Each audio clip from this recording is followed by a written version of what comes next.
Recording by सेठ दीवाना studio कदवारा।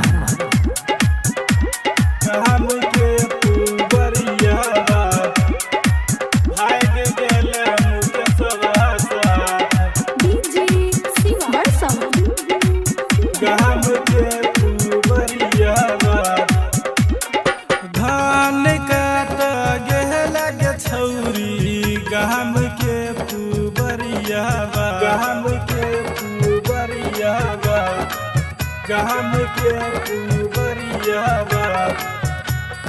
धान काट गेला गे छौरी गहम के पुबरिया बा, बन के नटनिया नाम हसैले भाग गेल सनजवा सा, भाग गेल सनजवा सा। रिकॉर्डिंग बाय सेठ दीवाना स्टूडियो कदवारा। भाग गेल सनजवा सा।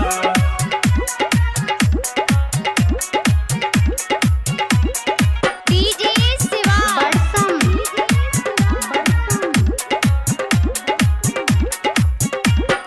दरभंगा जिला छोड़ के छौरी घुमैल जाइ छ सहरसा बाजार, घुमैल जाइ छ सहरसा बाजार, घुमैल जाइ छ सहरसा बाजार। दरभंगा जिला छोड़ के छौरी घुमैल जाइ छ सहरसा बाजार, बन के छिहत्तरी नाम हसैले भाग गेला संतोषवा सा, भाग गेला संतोषवा सा, भाग गेला संतोषवा सा। बन के छिहत्तरी नाम हसैले भाग गेला संतोषवा सा,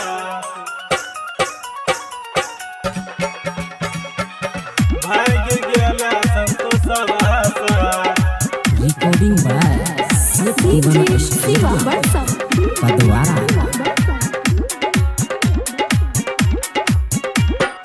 बाप दादा के नाम डूबे के रहला ने छौरी चेहरा देखबै के लायक, रहला ने छौरी चेहरा देखबै के लायक, रहला ने छौरी चेहरा देखबै के लायक।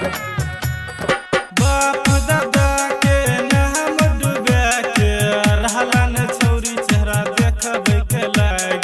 राइटर बीरबल दिल के देखल कौ भाग गेल मुकेशवा साथ, भाग गेल मुकेशवा साथ। राइटर बीरबल दिल के देखल कौ भाग गेल मुकेशवा साथ।